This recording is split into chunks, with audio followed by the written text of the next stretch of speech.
నమస్తే, welcome to college TV. Telangana రాష్ట్రంలో రీసెంట్గా ఎన్నికలు జరిగినాయి. దానిలో భాగంగా కాంగ్రెస్ ప్రభుత్వాన్ని ఫామ్ చేయడం జరిగింది వాస్తవంగా. సో సీఎం రేవంత్ రెడ్డి గారు ఎప్పటి నుంచో కూడా ఈ ప్రభుత్వం ఫామ్ అయినప్పటి నుంచి కూడా చెప్తా ఉన్నాడు, తెలంగాణ రాష్ట్రంలో ప్రజాపాలన కొనసాగుతుంది, ప్రజల ఆకాంక్షలకు అనుగుణంగా మా ప్రభుత్వం పనిచేస్తుందని చెప్తా ఉన్నారు. సో దీనికి సంబంధించి గత 10 సంవత్సరాలుగా తెలంగాణ వచ్చిన తర్వాత ఈ తెలంగాణ రాష్ట్రంలో అవుట్సోర్సింగ్ ఉద్యోగులు కానీ లేదంటే కాంట్రాక్ట్ వ్యవస్థ ఏవైతే ఉందో ఇవన్నీ కూడా ఉండవు, అందరినీ కూడా పర్మనెంట్ చేస్తామని చెప్పేసి ఆనాడు ముఖ్యమంత్రి హోదాలో సీఎం కేసీఆర్ గారు హామీ ఇవ్వడం జరిగింది. సో దానిలో కాంట్రాక్ట్ ఎంప్లాయీస్ కానీ లేకపోతే అవుట్సోర్సింగ్ ఉద్యోగులు ఎవరైతే ఉన్నారో వీళ్ళందరూ కూడా సంబరాలు చేసుకొని ఈరోజు తెలంగాణ వచ్చిన తర్వాత మా బతుకులు మారుతున్నాయని చెప్పేసి అనుకున్నారు. కానీ 10 సంవత్సరాల కాలంలో వాళ్లకు జరిగినటువంటి తీవ్రమైన అన్యాయం ఏ వర్గానికి కూడా జరగలేదని చెప్పేసి తెలుస్తూ ఉంది. ప్రస్తుతం వారికి సంబంధించిన ఉద్యోగుల సంఘానికి సంబంధించినటువంటి నాయకులు ఎవరైతే ఉన్నారో పులి లక్ష్మయ్య గారు కానీ సంతోష్ గారు కానీ ప్రస్తుతం మన కాలేజ్ స్టూడియోలో ఉండడం జరిగింది. వాళ్ళు ఎప్పటి నుంచో కూడా ఈ అవుట్సోర్సింగ్ ఉద్యోగులకు సంబంధించినటువంటి ఏవైతే వాళ్ళ హక్కులు ఏవైతే ఉన్నాయో వాళ్ళకి రావాల్సిన న్యాయమైన డిమాండ్స్ ఏవైతే ఉన్నాయో అవన్నీ నెరవేర్చాలని చెప్పేసి చాలా పెద్ద ఎత్తున పోరాటాలు కొనసాగిస్తున్నారు. రీసెంట్గా పెద్ద ఎత్తున రవీంద్ర భారతితో సభ పెట్టి కూడా కాంగ్రెస్ పార్టీ సంబంధించిన పెద్దలను పిలిచి వాళ్ళతో మాట్లాడించి హామీ కూడా తీసుకోవడం జరిగింది. మరి వారికి సంబంధించిన ప్రోగ్రెస్ ఎక్కడి వరకు వచ్చింది, అసలు అవుట్సోర్సింగ్ ఎంప్లాయీస్ జరుగుతున్నటువంటి అన్యాయం ఏంటి అనే కోణంలో వారితో మాట్లాడే ప్రయత్నం చేద్దాం. అన్న నమస్తే. నమస్కారం. అయితే ప్రస్తుతం మీరు చాలా పెద్ద ఎత్తున పోరాటాలు చేస్తూ ఉన్నారు. అయితే దీనికంటే ముందు వాళ్ళతో మాట్లాడకంటే ముందు వాళ్ళ జీతాలు ఒక్కసారి మనం చూసినట్లయితే చాలా దుర్భరమైనటువంటి, అంటే ఈ చాలా జీతాలతోటి ఏ విధంగా గడుపుతారు అనేది మనకు ఒక్కసారి చూసినట్లయితే చూడండి, 3 రకాల కేటగిరీలు ఉన్నాయి వీళ్ళకి. ఈ అవుట్సోర్సింగ్ ఎంప్లాయీస్ సంబంధించి 3 రకాల కేటగిరీలు ఉన్నాయి. 15,600, 19,500, 22,500 ఇవి ఉద్యోగకు సంబంధించిన బేసిక్ పే. అయితే వాళ్ళకి వచ్చేటువంటి మొత్తం చూడండి, 15,600 ఉంటే వాళ్ళకి వచ్చేది 13,611. అదేవిధంగా 19,500 ఉంటే 17,000, 22,500 బేసిక్ ఉంటే వాళ్ళకి చేతికి వచ్చేది 19,000. అంటే తగ్గుతా వస్తాడు. ఇదే బేసిక్ పే కనుక ఒక ప్రభుత్వ ఉద్యోగి కనుక ఉంటే ఇదే 15,600 ఉంటే ఆయనకు వచ్చేసరికి 40,000, 50,000, 60,000 అట్లా వస్తూ ఉంటుంది. సో అలాంటి పరిస్థితుల్లో జీతం పెరగాలి కానీ తగ్గుకుంటూ వస్తూ ఉంది వీళ్ళకి. అసలు వీటి గురించి అన్నిటి గురించి మనం మాట్లాడాలి. మనం ఈ వీళ్ళ విషయంలో మానవతా దృక్పథంతో మానవీయ కోణంలో వీళ్ళ బతుకులు మారాలని కోణంలో కాలేజ్ కూడా వాళ్ళకి సపోర్ట్ చేస్తూ ఉంది ఖచ్చితంగా. కాకపోతే వీళ్ళ ప్రాబ్లమ్స్ని నాకంటే ఎక్కువ వీళ్ళు చెప్తేనే బాగుంటుంది కాబట్టి ఒక్కసారి క్లియర్ వాళ్ళని అడిగి తెలుసుకునే ప్రయత్నిద్దాం. అన్న చెప్పండి క్లియర్గా అసలు మీ ప్రాబ్లం ఏముంది, అసలు ఏ విధంగా మీరు దీన్ని ప్రభుత్వానికి ఏ విధంగా తీసుకోబోదలుచుకున్నారు? ముందుగా ఈ రాష్ట్రంలో ఉన్నటువంటి 150,000 మంది అవుట్సోర్సింగ్ ఉద్యోగస్తుల తరపున వారి కుటుంబం పైన ఆధారపడినటువంటి 6 లక్షల అందరి కుటుంబ సభ్యుల తరపున ముఖ్యంగా కాలేజ్ టీవీ యాజమాన్యానికి మరియు చైర్మన్కి దాసరసీనన్నకి మా అందరి తరపున ప్రత్యేక కృతజ్ఞతలు. ఎందుకు అంటే అన్న, ఈరోజు మా వ్యవస్థ గురించి ఈరోజు ఇంత పెద్ద ఛానల్ పెట్టి ఇంత న్యూస్ చేసి ఆ రోజు మీరు తెలంగాణ ఉద్యమంలో ఎవరికి భయపడకుండా మీరు ఆ రోజు ఉస్మానియా మన యూనివర్సిటీలో వరంగల్ యూనివర్సిటీలో పోరాడారు. అదే తెగవతో ఈ ఛానల్ పెట్టి ఈరోజు మా తెలంగాణ ఉద్యమానికి నాంది పోసారు. ఆ రోజు అదే ఉద్యమ స్ఫూర్తితోని మాకు కూడా ఈరోజు అవుట్సోర్సింగ్ ఉద్యోగస్తులకి మాకు సపోర్ట్ చేసినందుకు ముందుగా మా అందరి మరొకసారి ప్రత్యేకంగా ధన్యవాదాలు చెప్తున్నాను. ఈరోజు మా బతుకులు అసలు చెప్పుకోలేని పరిస్థితులు అగమ్య గోచరలో బతుకుతున్నాం. ఎందుకంటే 13,000 రూపాయలతోని ఒక కుటుంబం బతకాలంటే ఈరోజు ఏ విధంగా బతకగలుగుతాం? ఈరోజు మనం ఏది చూసినా ఇవాళ ఇంటర్నెట్ కాంచి మొదలు పెడితే పిల్లల చదువు కూడా చదివించలేని పరిస్థితి ఈరోజు మా పిల్లలు. 13,000 రూపాయలకి ఈరోజు ఏ స్కూల్లో ఒక ఎల్కేజీ పిల్లగాలు కూడా చదవట్లేదు. ఈరోజు 20,000, 30,000 డొనేషన్ లేని చేర్చుకోలేని పరిస్థితి. మరి ఈ 13,000తో మేము ఏ విధంగా బతకగలుగుతాం? ఆ రోజు గత ముఖ్యమంత్రి కేసీఆర్ గారు ఆ రోజు గతంలో తెలంగాణ ఉద్యమంలో నీళ్లు, నిధులు, నియామకాలతోని పోరాటం జరిగింది. ఈ తెలంగాణ ఏర్పడ్డది. ఆ రోజు ఆ ఉద్యమ సమయంలో మీ అందరికీ మన ప్రభుత్వం రాష్ట్రం తెలంగాణ వచ్చిన వెంటనే మీ అందరికీ న్యాయం జరుగుతుందంటే మా రాష్ట్రంలో ఉన్నట్టు మీ అందరం కూడా 70,000-80,000 మంది ఉన్నాం. మేము ఆ రోజు ఉద్యమంలో పాల్గొన్నాం మేము కేసీఆర్ గారితో. మరి తెలంగాణ వచ్చింది 2014లో కేసీఆర్ గారు ముఖ్యమంత్రి అయ్యారు. పిలిచిన తర్వాత కూడా 2017లో కూడా మళ్ళొకసారి అందరితో మీటింగ్ పెట్టి కూడా ఈ రాష్ట్రంలో ఇక కాంట్రాక్ట్ అండ్ అవుట్సోర్సింగ్ ఎంప్లాయీలు ఉండే సమస్య లేదు అని అన్నారు. మీకు దానికి సంబంధించినటువంటి మనం ఒక వీడియో కూడా మనకు ఉంది. కేసీఆర్ చెప్పిన వీడియో అనేది జూమ్ చేసుకో ఒకసారి.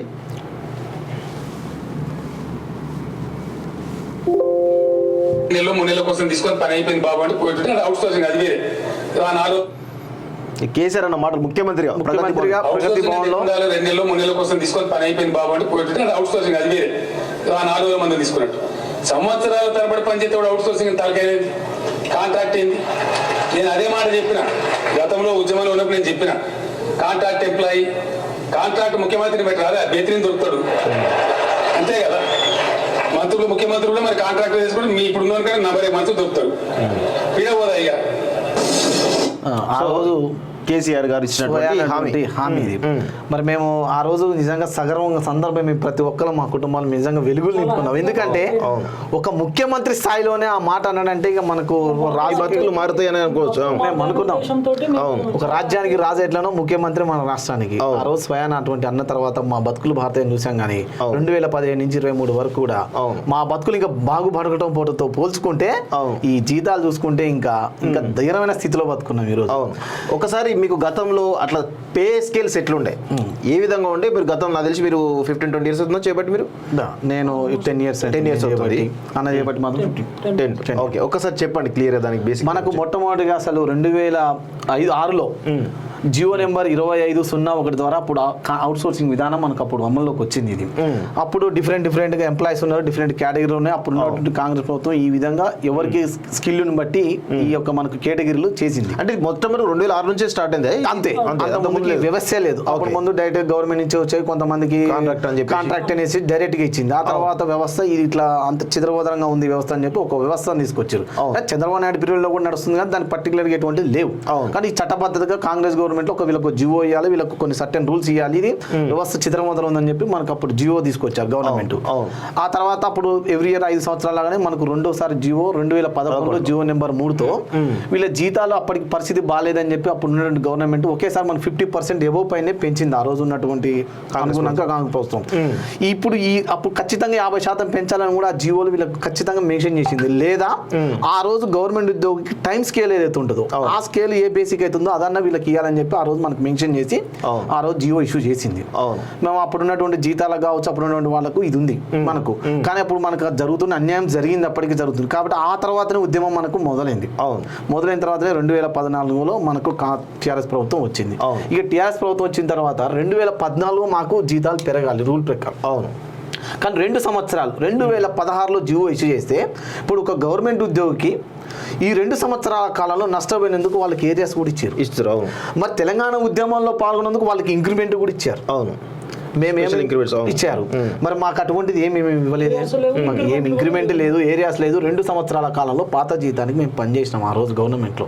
సరే మన ప్రభుత్వం వచ్చింది, ఈ రోజు కాకపోయినా ఇంకో సంవత్సరానికైనా మాకు ఈ ప్రభుత్వంలో న్యాయం జరిగింది అని చెప్పి మేము అట్లనే పనిచేసినాం ఆ ప్రభుత్వం. అప్పుడు వచ్చిన జీతాల ప్రకారం వీటిని ఏం చేశారంటే అన్ని కేటగిరీలు ఉండడం వల్ల ఒకే 3 కేటగిరీలు చేసి ఒక కేటగిరీకి 12,000, 15,000, 17,500 రూపాయలు ఆ రోజు పెంచడం జరిగింది. 30% పెంచరా? 30-40% ఆ రోజున జీతాలను పెంచి మనకు ఇచ్చింది. ఓకే, అక్కడికి ఒక అయిపోయింది. ఇక 2018లో రెండోది మళ్ళీ ఇవ్వాలి మనకు వేతన సవరణ. కానీ అది కూడా ఎప్పుడు చేశారు? 2021లో ఇచ్చారు. అంటే మరలా మేము 3 సంవత్సరాలు నష్టపోయినాం. అక్కడ 2, ఇక్కడ 3, 5 సంవత్సరాలు మేము స్పష్టంగా నష్టపోయినాం. మరి గవర్నమెంట్ ఉద్యోగస్తులకు ఎంత నష్టపోయినా కూడా వాళ్ళకి ఏరియాస్ ఖచ్చితంగా ఇస్తారు. మరి మాకు ఎటువంటి రూపాయి కూడా ప్రభుత్వంలో రాలేదు, నష్టపోయిన ఏరియాస్ కూడా రాలేదు. వేసిన తర్వాత 2021లో 30%, అంటే 7 సంవత్సరాల తర్వాత మాకు 30%, అంటే ఒక 12,000 రూపాయలు ఉన్నటువంటి ఒక ఎంప్లాయీకి 30% ఇస్తే 3,600 రూపాయలు పెరిగింది. ఇలా 3,600 రూపాయలతోని 7 సంవత్సరాలు 8 సంవత్సరాలు మేము ఎట్లా అంటే సంవత్సరానికి 500 రూపాయలు మేము బతికింది. అంటే ఈ రోజు మనం చూసుకుంటే ఆ రోజు అడ్డ మీద కూలీ చూసుకోవచ్చు. ఇలా ఇంట్లో పనిచేసే ఒక మనిషిని ఛాయ్ చూసుకున్నా కూడా 3 రూపాయలకి 10 రూపాయలు 20 రూపాయలకు ఛాయ్ పెరిగింది, డబల్ పెరిగింది. మరి మాకు 500 రూపాయలు మా జీతానికి కష్టాలు మీరు పెంచినటువంటి ప్రభుత్వం గత ప్రభుత్వం. ఇక్కడ స్పష్టంగా ఉన్నాయి మా లెక్కలు చూసినట్టయితే. కానీ ఈ కమిటీ చేసినప్పుడు బిస్వాల్ కమిటీ వేసారు దీనికి 2020కి 21 ముందుకు ఇవ్వటానికి. ఇదే బిస్వాల్ కమిటీ ఏం చెప్పింది? రెగ్యులర్ గా ఉన్నటువంటి ఉద్యోగస్తులకు 7.5% ఇవ్వమని చెప్పింది. మాకు మాత్రం 15,000 రూపాయలు ఉన్నటువంటి జీతం 19,000 కింద మాకు 7.5% రెగ్యులర్ ఉద్యోగస్తులకు ఏమని చెప్పింది. మాకు మాత్రం వాళ్ళకి ఇచ్చే దాంతో సంబంధాలు ఉండవు, ఎందుకంటే వాళ్ళ జీతాలు వీళ్ళ జీతాలు చాలా తారతమ్యంలో ఉన్నాయి. అదేవిధంగా 2016లో సుప్రీంకోర్టు తీర్పు కూడా equal work to equal pay అని ఇచ్చింది. వాళ్ళ ఆ పద్ధతి ప్రకారం వాళ్ళు బిస్వాల్ కమిటీ మేము కలిసి ఇచ్చేసినాము. వాళ్ళు కూడా చదివిన తర్వాత ఒకేసారి 12,000 ఉన్న జీతాన్ని మాకు 19,000 పెంచమని ఖచ్చితంగా ఆ రోజు మాకు బిస్వాల్ కమిటీ ఇచ్చింది. రెండో కేటగిరీ వచ్చేసి 15,000 నుంచి 22,900, 17,500 ఉన్నది 31,000 చేశారు. కానీ మీరు ఇచ్చినటువంటి జీతం ఎంత అంటే 15,500 రూపాయలు. ఇవాళ మీరు బిస్వాల్ కమిటీని కూడా వాళ్ళు తుంగలో దొక్కారు. అటు సుప్రీంకోర్టు జీవో నెంబర్ 17 2016లో జీవో నెంబర్ 17 వచ్చినా కూడా దాన్ని కూడా తుంగలోకి 30% ఇస్తే మేము ఇంత నష్టపోయిన సుమారుగా 4,500 రూపాయలు మొదటి కేటగిరీ వ్యక్తి ప్రతి నెల నష్టపోయింది. ఈ విధంగా అదే కమిటీ బిస్వాల్ కమిటీ ప్రతి నెల కూడా వీళ్ళకు 1,000 రూపీస్ ప్రతి సంవత్సరం ఇంక్రిమెంట్ కూడా ఏమన్నది. ఎందుకంటే ఒక రెగ్యులర్ ఉద్యోగస్తులకి 6 సంవత్సరాలకు ఒక డిఏ ఉంటుంది, ఎవ్రీ ఇయర్ వాళ్ళకు ఒక ఇంక్రిమెంట్ ఉంటుంది. మరి వాళ్ళకు ఉన్నది కదా, వీళ్ళకి ఏమీ లేదు. ఒకసారి జీతం పెరిగితే మళ్ళీ పిఆర్సీ కమిటీ అంటే అది 5 సంవత్సరాలే పట్టవచ్చు, 7 సంవత్సరాలే పట్టవచ్చు. ఆ ప్రభుత్వ ఆర్థిక భారంతో ఉన్నటువంటి సంస్థతో నడుస్తుంది. మరి మాకేమి రాదు కాబట్టి వీళ్ళకి 7 సంవత్సరాలు అదే జీతంతో పనిచేయాలంటే కష్టము. జీతాలు ప్రతి సంవత్సరం కూడా మన లివింగ్ కాస్ట్ పెరుగుతుంది కాబట్టి ఆలోచన చేసి బిస్వాల్ కమిటీ ప్రతి సంవత్సరం 1,000 రూపాయలు మాకు పెంచమని చెప్పి ఆ జీవోలో కూడా ఉన్నది. మాకు బిస్వాల్ కమిటీ ఇచ్చింది, అది కూడా మాకేం లేదు. అంటే మేము ఇలా 15,600 రూపాయలకి మేము పనిచేస్తా ఉన్నాం. ఇంకా 2018 జీతాల ప్రకారం ఈరోజు పనిచేస్తున్నాం. అంటే 23 వచ్చేసింది మాకు. 7 సంవత్సరాల జీతాలకి మేము ఇంకా పనిచేస్తా ఉన్నాం. మరి ఎక్కడ జరుగుతుంది మాకు ఇంత అన్యాయం? ఎవరికి లేదు. ఈ వ్యవస్థ గురించి కూడా ఈ రోజు ఎంతమంది ఎందుకు మాట్లాడలేకపోయారంటే, ఈరోజు మనం ఒక భూమి ఆక్రమిస్తానో, ఇంకేదో దొంగతనం చేస్తానో, ఇంకేదో జరిగిస్తే 1 కోటి రూపాయలు 2 కోట్లు పడగానే దాని గురించి మనకు అన్ని ఛానల్స్ కూడా రాస్తూ ఉన్నాయి.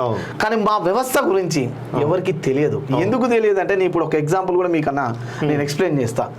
మా శాలరీస్ ఇక్కడ మనం చూసుకున్నట్టయితే 15,600 రూపాయలు ఉన్నటువంటి జీతంకి మాకు గవర్నమెంట్ అక్షరాల రిలీజ్ చేసేది 22,130 రూపాయలు మాకు ఈ రోజు రిలీజ్ చేస్తుంది మా ప్రభుత్వం మా మీద.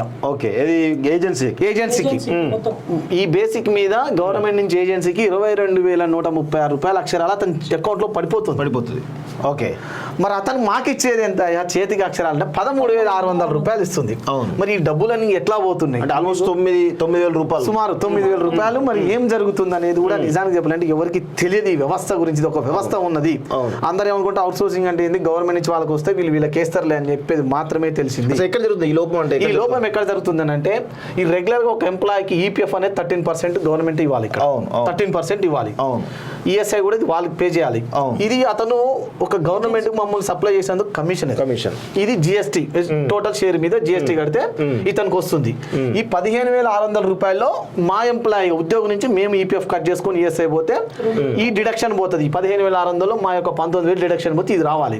మేమేమంటున్నామంటే, ఇప్పుడు ఇతని ఏ వ్యవస్థ అవుతుందో ఈ 13% అంటే 2,000 చిల్లర, ఈ 12% ఈ ఈపీఎఫ్ అంటే 1,800 ప్లస్ 2,000 సుమారు 4,000 రూపాయలు కట్టడం లేదు ఈపీఎఫ్ ఇవాళ మాకు. చాలా మంది ఏజెన్సీలు, ఇవన్నీ కూడా ఓన్లీ ఏజెన్సీలు తీసుకుంటున్నాయి. ఇప్పుడు ఈఎస్ఐ కట్టడం లేదు. ఈ ఏజెన్సీ కమిషన్ అతను సొంతంగా పోతుంది. ఈ జిఎస్టీ కూడా కట్టకుండా ఈ సుమారు 7,000-8,000 రూపాయలు ఈ మాకు కట్టేది ఏమి లేదు. ఓన్లీ 13,600 ఇచ్చి మిగిలిన కూడా చాలా ఏజెన్సీలు సుమారు 7,000-8,000 రూపాయలు వాళ్ళ జేబులలోకి పోతున్నాయి ఒక్కొక్క ఉద్యోగి పైన. ఇది కూడా నాకు తెలిసి బేసిక్ చిన్న ఉద్యోగి 2,500 వస్తే ఇంకెక్కువ ఉంది ఇక్కడ. ఇవాళ ఆల్మోస్ట్ 10,000 దాకా వస్తుంది. 13,000 డిఫరెన్స్ వస్తుంది మనకి. 30,000 నుంచి 19,000 11,000 డిఫరెన్స్ అతని అకౌంట్ లోకి ఇవాళ పోతుంది. ఆ రోజు 2000 మన కాంగ్రెస్ గవర్నమెంట్ ఖచ్చితంగా ఎవరైతే ప్రతి నెల ఏజెన్సీ ఇది డ్రా చేసి ఇవన్నీ కట్టి 15-16 తారీఖు లోపు గవర్నమెంట్కి ఇస్తే మళ్ళీ అతనికి నెక్స్ట్ మంత్ జీతాలు ఇవ్వాలా. అట్లయితేనే ఇవ్వాలని రూల్ తీసుకొచ్చింది ఆ రోజు. ఎందుకంటే సక్రమంగా వీళ్ళు జీతాలు ఇవ్వడం లేదు, వీళ్ళు కట్టడం లేదు ఈపీఎఫ్ అని చెప్పి 2011లోనే మనకు జియో వచ్చింది. 3వ జియో నెంబర్లో స్పష్టంగా రాశారు. కానీ గత ప్రభుత్వంలో ఉన్నటువంటి ఇవన్నీ కూడా ఏమీ లేకుండా మనకి ఎవ్రీ మంత్ జీతాలు ఈ నెల ఇస్తే మన 3 నెలలకు 4 నెలలకు సమ్ జీతాలు వచ్చిన పరిస్థితి ఉన్నాయి. టిల్ టుడే కూడా మొన్నటిదా కూడా మాకు 5-6 నెలలు కొన్ని డిపార్ట్మెంట్లో 7-8 నెలలు సోషల్ వెల్ఫేర్ డిపార్ట్మెంట్లో, ఆడిట్ డిపార్ట్మెంట్లో, ఎండోమెంట్ డిపార్ట్మెంట్లో, ఎక్సైజ్ డిపార్ట్మెంట్లో 7-8 నెలలు 10 నెలల దాకా పెండింగ్ ఉంది. ఇవన్నీ వాళ్ళు ఏం చేస్తున్నారు, ఇప్పుడు తనకు జీతం వచ్చిన తర్వాత 9,000 రూపాయలు అకౌంట్లో వేసుకుంటున్నారు. ఒక ఉద్యోగికి 9,000 అంటే ఒక ఏజెన్సీ కింద ఒక 300 మంది 500 మంది ఉన్నట్టయితే ఇంటూ 9,000 వేసుకుంటే ఎన్ని వేల కోట్ల రూపాయలు ఇక్కడ మనకు అక్రమంగా జరుగుతుందో ఒక్కసారి మీరు ఆలోచన చేస్తే కొన్ని వేల కోట్ల రూపాయలు వాళ్ళ ఏజెన్సీ వాళ్ళు తింటున్నారు. అంటే దాదాపు అంటే మీరు అంటున్నారు 150,000 ఉద్యోగులు పైచీలుకుంటున్నారు మొత్తానికి. అంటే దీనికి సంబంధించి ఈ 150,000 ఉద్యోగులకు సంబంధించి ఈ రోజు వీళ్ళంతా అవుట్ సోర్సింగ్ ఎంప్లాయీస్ కాబట్టి ఎప్పుడు కూడా మీరు ప్రభుత్వాన్ని ఒకవేళ మీరు అంటే మీ ప్రధానమైనటువంటి డిమాండ్ అంటే మీరు చాలా చెప్తా ఉన్నారు ఏజెన్సీ వ్యవస్థ రద్దు చేసి కార్పొరేషన్ పెట్టాలని చెప్పి అంటూ ఉన్నారు.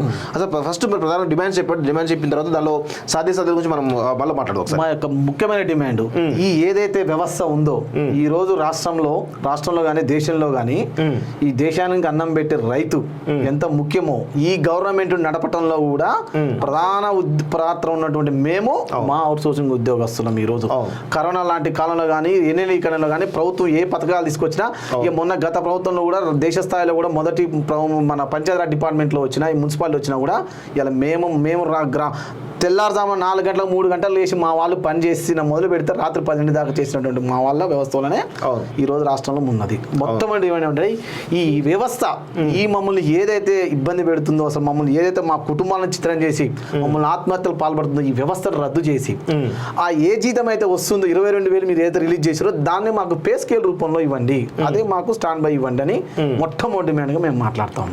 దీని వల్ల మాకు ఇవ్వడం వల్ల గవర్నమెంట్ కు ఏ ఇబ్బంది ఉండదు, భారం కూడా పడదు. ఒక్క రూపాయి మేము మిమ్మల్ని ఇప్పుడు మీరు ఆర్థిక మేము గతంలో మేము ఇప్పుడు చూస్తా ఉన్నాం మా ప్రజెంట్ దగ్గర ఖజానా ఖాళీగా ఉంది, ఆర్థిక పరమైన లేదు.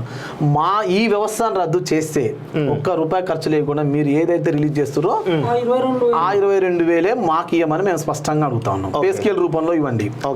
రెండోది ఉద్యోగ భద్రత. ఇప్పుడు మనం చేసినట్టయితే మొన్న రీసెంట్ గా విఆర్ఓ వ్యవస్థను రెవెన్యూ వ్యవస్థను రద్దు చేసి వాళ్ళని సర్దుబాటు చేశారు డిపార్ట్మెంట్ లో. ఆ సర్దుబాటు చేసే క్రమంలో చాలా డిపార్ట్మెంట్లు ఉద్యోగాలు పోయినాయి. వెటర్నరీ డిపార్ట్మెంట్లో ఒక్కటే నైట్ 300 మంది ఉద్యోగస్తులు తీసేసారు. ఇంటర్మీడియట్ డిపార్ట్మెంట్లో 30 మందిని తీసేశారు. ఇప్పుడు నిన్న జరిగినటువంటి స్టాఫ్ నర్స్ 7,000 మంది పోస్టింగ్ ఇచ్చే క్రమంలో స్టాఫ్ నర్సులను తీసేస్తా ఉన్నారు.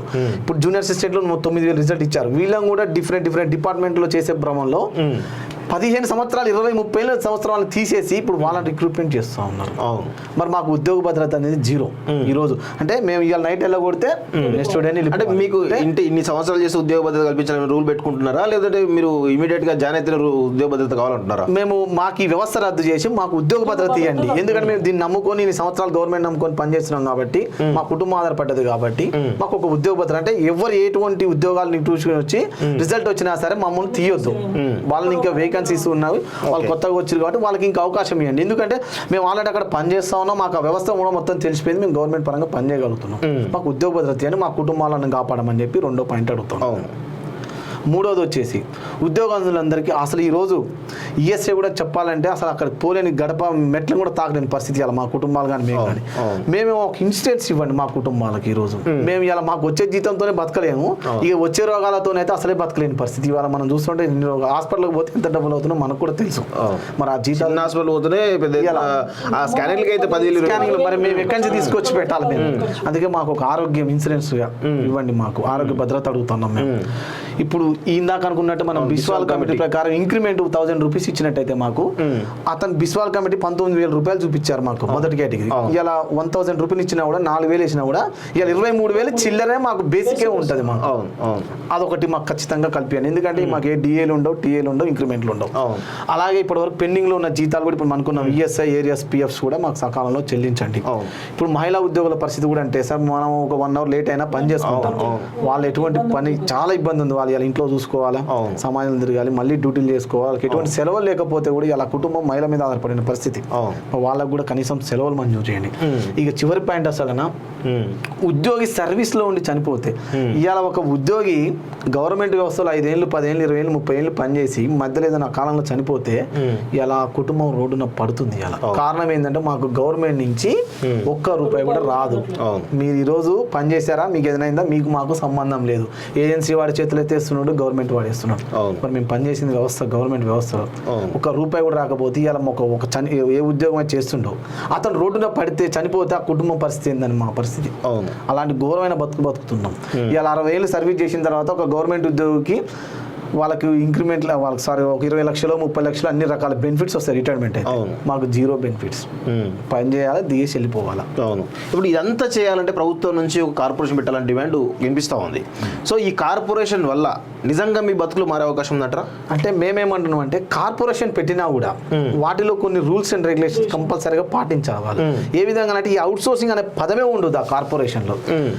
ఇప్పుడు మనకు జనరల్ మన ఎలక్ట్రిసిటీ డిపార్ట్మెంట్ ట్రాన్స్కోలో ఏ విధంగా పెట్టారు ఆర్టిజన్ ఎంప్లాయ్ అనేది అనేది వాళ్ళు తీసుకొచ్చారు ఈరోజు. ఆర్టిజన్ ఎంప్లాయ్ ఏంటంటే గవర్నమెంట్ ఉద్యోగితో పాటుగా అన్ని ఎలిమెంట్స్ కూడా అతనికి ఇస్తున్నారు. ఆర్టిజన్ ఎంప్లాయ్గా సర్వీస్ బుక్ ఉంది, వాళ్ళకి ప్రమోషన్స్ ఉన్నాయి, ఇంక్రిమెంట్లు ఉన్నాయి, డిఏలు ఉన్నాయి. మాకు ఆ విధంగా కూడా మేము పెట్టమని అడుగుతున్నాం. ఆ విధంగా కార్పొరేషన్ ద్వారా మమ్మల్ని పెట్టడం అయితే ఏంటంటే మాకు ఉద్యోగ భద్రత, ఈ రోజు మా కుటుంబానికి ఉద్యోగ భద్రత వస్తుంది. మేము ఇంకా భద్రంగా పనిచేస్తాం. మీరు ఇంకా ఇచ్చినటువంటి ఇవాళ మీరు పెట్టే 6 గ్యారెంటీలే కానీ ఇంకా 20 గ్యారెంటీలే పెట్టని మేము పనిచేస్తానికి సిద్ధంగా ఉన్నాం. ఇంకా ఎక్కువ పని చేయడానికి మేము సిద్ధంగా ఉన్నాం ఈరోజు. కానీ మాకు భద్రత లేదు. ఈ రోజు ఆఫీస్కి పోతే సాయంత్రం పొమ్మంటాం అన్నట్టు వచ్చే భద్రత లేదు. మా భద్రత ఇవ్వండి. ఆ కార్పొరేషన్ ద్వారా మా అందరికీ ఫస్ట్ భద్రత ఇవ్వండి.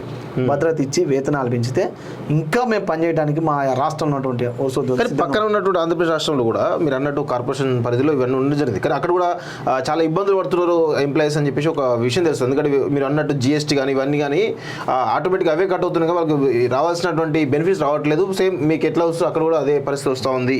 పెట్టే లాభం అనేటువంటి ఒక వాదన వినిపిస్తుంది. దాన్ని ఎట్లా ఓవర్కమ్ చేస్తారు? అదే మేము అదే అంటున్నా. మాకు ఆంధ్రప్రదేశ్లో ఉన్న కార్పొరేషన్ కంటే ట్రాన్స్కో మన దగ్గర మన స్టేట్లో ఉన్న ట్రాన్స్కోనే కార్పొరేషన్లో జరిగింది. 2017లో ట్రాన్స్కోలో 2019లో ట్రాన్స్కోలో జరిగింది. అది ప్రకారం చేయమని అడుగుతున్నాను నేను. అక్కడ ఏమైంది, వాళ్ళు అదొక కార్పొరేషన్ పూర్తి కాకుండా సొసైటీ కాకుండా ఆంధ్రప్రదేశ్లో అట్లా పెట్టారు. 120 CO ప్రకారం చేశారు.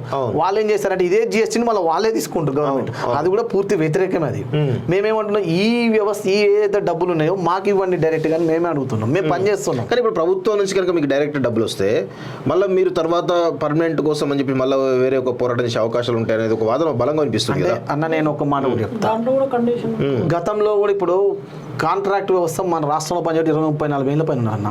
ఇప్పటికి కూడా వాళ్ళకి మరి వాళ్ళు గవర్నమెంట్ నుంచి నేరుగా జీతాలు తీసుకోరు. వాళ్ళు ఇప్పటి కూడా రోడ్డు నెక్కి మరి పోరాడుతున్నారు. మరి వాళ్ళకే ఇంకా కాలేదు. ఇక మేము మా తరం అవుతుందో కూడా తెలియదు. కానీ మేము ఇప్పుడు బతుకున్నాం. మాకు ఇప్పుడు చేయండి. ఇలా ఎంతో మంది రోజు చూస్తా ఉన్నాం. కాంట్రాక్ట్లు ఉన్న అందరికి ఇంకా రెగ్యులర్ గా ఇల్లు వాళ్ళు డైరెక్ట్ గవర్నమెంట్ 50,000, 60,000, 70,000 జీతాలు ఉన్నాయి. రీసెంట్ గా ఈ గత ప్రభుత్వం దిగే ముందు కూడా మెప్మాలో సెర్ప్లో వాళ్ళకి టైం స్కేల్ ఇచ్చారు. వాళ్ళు ఎన్నో ఏళ్ళ నుంచి పని చేస్తారు. 20-30 ఏళ్ళ పని చేస్తారు. వాళ్ళకే ఇప్పుడు అయింది. ఇక మాకు కూడా ఎమ్మటైద్దని మేము ఆశపడట్లేదు. మేము ఆశపడేది ఒకటే, మాకు ఉద్యోగ భద్రత ఇచ్చి ఈ టైం స్కేల్ ఏజెన్సీలు రద్దు చేసి ఏదైతే మాకు జీతం నేరుగా వస్తుందో దానికి టైం స్కేల్ ఇవ్వండి. మేము అప్పటికే మేము కృతజ్ఞతగా ఉంటాం ఈ రాష్ట్ర ప్రభుత్వానికి. మేము అదొకటే పోరాడుతున్నాం. ఓకే, అంటే చివరిగా మీరు ప్రభుత్వాన్ని మీరు ఏం డిమాండ్ చేయదలుచుకున్నారు? అంటే చివరిగా ప్రభుత్వాన్ని మీరు ఏం కోరదలుచుకున్నారు? మా ఛానల్ ఈ కాలేజీ టీవీ ద్వారా గౌరవ ముఖ్యమంత్రి గారికి, రేవంత్ రెడ్డి గారికి, ఈ ప్రజాప్రభుత్వానికి మేము కోరేది ఒకటే, గత ప్రభుత్వం ఖచ్చితంగా మమ్మల్ని 10 సంవత్సరాలు శ్రమ దోపిడీ చేసింది. మమ్మల్ని గవర్నమెంటే దగ్గర ఉండి శ్రమ దోపిడీ చేశారు. మమ్మల్ని ఆర్థికంగా మేము ఇలా చిద్రం అయిపోయిన మా కుటుంబాలు చాలని బతకలేకపోతున్నాం. ఇదే వ్యవస్థను మేము వాళ్ళని అడిగిన తర్వాత కూడా వాళ్ళు మమ్మల్ని పట్టించుకోలేదు ప్రభుత్వం.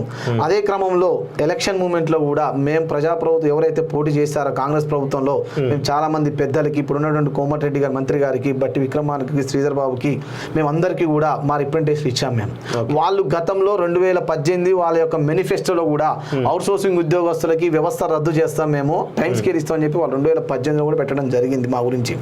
ఇప్పుడు మొన్న ఎలక్షన్లో కూడా మాకు స్పష్టమైన హామీ ఇచ్చారు, మీకు ఖచ్చితంగా మీకు న్యాయం చేస్తామని మాకు మాట ఇచ్చారు. అదే ఉద్దేశం మధుయాష్కి లాంటి వాళ్ళు కూడా మేము పోతే కూడా మాకు స్పష్టంగా మాట ఇవ్వడం జరిగింది.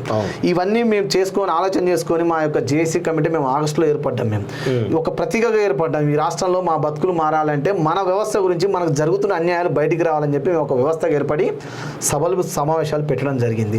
ఆ క్రమంలో మేము వీళ్ళ కలిస్తే కూడా వీళ్ళు మాకు న్యాయం చేస్తున్న తర్వాత అప్పుడు ఈ ప్రజాప్రభుత్వాన్ని ఖచ్చితంగా మేము తెచ్చుకోవాలి, మాకు న్యాయం జరుగుతుందని మేము ఖచ్చితంగా ఆశపడ్డాం. చేసి మేము రాష్ట్రంలో ఉన్న సభలు పెట్టి సమావేశాలు పెట్టి మేము ప్రభుత్వాన్ని సపోర్ట్ చేసుకొని ఈరోజు ప్రభుత్వ ప్రారంభం వచ్చింది. వచ్చిన భాగంగానే మేము ఫిబ్రవరి 6వ తారీఖు రవీంద్ర వేదిక వేదికగానే గవర్నమెంట్ పెద్దలతోనే వాళ్ళని పిలిచి మీరు కూడా ఆ రోజు మీటింగ్ వచ్చారు. ఆ రోజు కూడా వాళ్ళు మాకు స్పష్టమైన హామీ ఇచ్చింది, అతి త్వరలోనే ఈ వ్యవస్థను రద్దు చేస్తామని వాళ్ళ నోటితో కూడా చెప్పడం జరిగింది. మేము దానికోసం ఇంకా ఆశపడుతున్నాం, ఎదురుగా చూస్తున్నాం. మేమందరం కోరుకునేది ఒకటి, ఈ వ్యవస్థని 1000 కోట్ల కుంభకోణాలు జరుగుతున్న ఈ వ్యవస్థలో ఈ వ్యవస్థను రద్దు చేసి ఏదైతే గవర్నమెంట్ నుంచి నేరుగా వస్తుందో ఆ జీతము మాకు ఇవ్వండి. అది ఇచ్చి ఉద్యోగ భద్రత కల్పించండి. మొట్టమొదటిగా మేము అడిగేది అది. మాకు ఇవాళ ఉద్యోగ భద్రత లేదు, రోడ్డున పడిపోతున్నాయి మా కుటుంబాలు. మాకు ఉద్యోగ భద్రత ఇచ్చి ఏజెన్సీ వ్యవస్థను రద్దు చేసి ఏ జీతం అయితే ఇస్తారో దాన్ని టైం స్కేల్ రూపంలో కానీ ఇవ్వమని అడుగుతున్నాం మేము. దీనివల్ల గవర్నమెంట్ కూడా మేము రూపాయి బార్డెన్ పడనీయము. మీరు ఇప్పుడు మాకేదైతే రిలీజ్ చేస్తారో అదే ఇవ్వమని మేము స్పష్టంగా అడుగుతా ఉన్నాము. ఇది గవర్నమెంట్ చిన్న విషయం. అలాగే రెండోది ఆరోగ్య భద్రత గురించి అడుగుతున్నాం మేము. ఇవాళ సర్వీస్లో ఇప్పుడు మొన్న రీసెంట్గా రేవంత్ రెడ్డి గారు స్విగ్గీ వాళ్ళకు కూడా 5 లక్షల రూపాయలు ఇన్సూరెన్స్ ఇచ్చారు మొన్న వాళ్ళకు. మరి మేము అంతకంటే అయితే దారుణంగా అయితే అనకూడదు. మేము ఇంకా ప్రభుత్వంలో ఉన్నాం సార్, ఒకరికి ఇచ్చినందుకు మనం ఆనందపడాలి. వాళ్ళు తెలంగాణ వాళ్ళే, మాకు కూడా ఇవ్వమని మేము కూడా అదే విధంగా అడుగుతా ఉన్నాము. సర్వీస్లో ఉన్నాం, మాకు చనిపోతే ఒక 5 లక్షలు 10 రూపాయలు మాకు 10 లక్షల కుటుంబానికి ఇచ్చి మమ్మల్ని కూడా ప్రోత్సహించండి. నెక్స్ట్ ఆరోగ్యమైనటువంటి భద్రత. తర్వాత హెల్త్ కార్డ్ అంటే ఇప్పుడు మనకు గవర్నమెంట్ ఉద్యోగస్తులకు ఏవైతే ఇస్తారో మాకు కూడా ఇవ్వండి. ఆ రోజు సుప్రీంకోర్టు కూడా జీవో నెంబర్ 17 ప్రకారం ఒకే చోట పనిచేస్తున్నప్పుడు ఇచ్చే జీతాలలో ఎందుకు తారతమ్యాలని కూడా ఆ రోజు సుప్రీంకోర్టు కూడా స్పష్టంగా చెప్పింది. మాకు ఏవైతే ఉన్నాయో అవే అడుగుతున్నాం తప్ప మేము గొంతమ్మ కోరికలు ఒక్కటి కూడా ఎవరిని అడగటం లేదు. కాబట్టి స్పష్టంగా మాకు అదొక జీవో అది రద్దు చేసి మాకు స్పష్టంగా మాకు ఏదైతే కూడా పే స్కేల్ రూపంలో ఇస్తే చాలా సంతోషపడుతుంది ఈ ప్రజాప్రభుత్వంలో. మొన్న దరఖాస్తులు కూడా 1 కోటి పై చిలుకు దరఖాస్తులు వస్తే కూడా మా డేటా ఎంట్రీ ఆపరేటర్లే మొత్తం 80-90% డేటా 4 రోజులు 5 రోజులు ఎంట్రీ చేశారు. మీరే మొత్తం 85% ప్రభుత్వంలో ఎక్కడ కూడా డేటా ఎంట్రీ ఆపరేటర్లే మొన్న 70-80% అన్ని జిల్లాలో ఉన్న కలెక్టర్ గారు అందరూ కూడా వీళ్ళని కూర్చోబెట్టి రాత్రి మగలు ఆ డేటాని కంప్యూటర్ చేసినాం మేము ఇలా. ఓకే. కరోనా లాంటి కాలంలో కూడా డ్రైవర్ 104 డ్రైవర్లు 108 డ్రైవర్లు కానీ నర్సులు కానీ హాస్పిటల్ గ్రామ పంచాయతీలో పనిచేసే స్వీపర్లు కూడా ఇవాళ ఇళ్లకు పోకపోయినా కూడా వాళ్ళు రాత్రి మగలు పనిచేసి ఇవాళ 104 108 జీతంకి 10 నెలలు జీతాలు లేక ఇవాళ. ఓకే. కొన్ని ఏజెన్సీలు పిఎఫ్లు కట్టట్లేదు. అందుకనే సో చూద్దాం, మనకు ఈ రేవంత్ రెడ్డి ప్రభుత్వంతోనైనా మీ బతుకులు మారాలి. కనీసం ఈ మినిమం మీరు అనుకున్న చిన్న చిన్న కోరికలైనా కానీ నెరవేరాలని చెప్పేసి కాలేజ్ అయితే మనస్ఫూర్తిగా కోరుకుంటుంది. ఆ దిశగా ఖచ్చితంగా మీకైతే కాలేజ్ ఖచ్చితంగా అండగా ఉంటుంది. అందులో నో డౌట్. ఎట్టి పరిస్థితుల్లో వెనక అడిగేసేది లేదు. మీరు ఎటువంటి కార్యాచరణ తీసుకున్నా ఖచ్చితంగా కాలేజ్ మీ వెనుక ఉండి ఖచ్చితంగా మీతో కలిసి పనిచేస్తుంది. సో ఇది మొత్తానికైతే అవుట్సోర్సింగ్ ఎంప్లాయీస్, ఈ రాష్ట్రంలో ఉన్నటువంటి అవుట్సోర్సింగ్ ఎంప్లాయీస్ ఎవరైతే ఉన్నారో దాదాపు 150,000 మంది ఉద్యోగులు ఈరోజు చాలా జీతాలతోటి 10,000 నుంచి 20,000 మధ్యలో. అసలు ఎట్లా నాకు ఇప్పటికి కూడా అర్థం కావట్లేదు. మనం చిన్నగా ఎటన్నా ఒక ట్రైన్ ఎక్కినా బస్సు ఎక్కినా కానీ ఈరోజు బస్సు ఛార్జీలు ఇక్కడ నుంచి వరంగల్ పోవాలంటే 300 నుంచి 500 రూపాయలు అయితే ఉంది వాస్తవంగా. అదే ఫ్యామిలీతో పోతే 2,000 రూపాయలు వస్తాయి. సో ఈ ఒకసారి వరంగల్ వేస్తే వీళ్ళ 25% జీతం అయిపోతుంది. సో అట్లాంటి చాలా జీతాలతోటి ఈరోజు పప్పుల నుంచి నూనెల నుంచి రైస్ నుంచి అన్నీ కూడా విపరీతమైన రేట్లు పెరిగిపోయినాయి. ఒక ఆయిల్ ప్యాకెట్ కొంటే 130 రూపాయలు అవుతుంది, తక్కువ. అది ఒక ఆయిల్ ప్యాకెట్ ఇళ్ళ తెచ్చుకోవాలంటే అది 10 days వస్తుంది. స్కూల్ ఫీజులు, పిల్లల స్కూల్స్ ఇప్పుడు LKGకే 20 డొనేషన్లు కట్టాలి.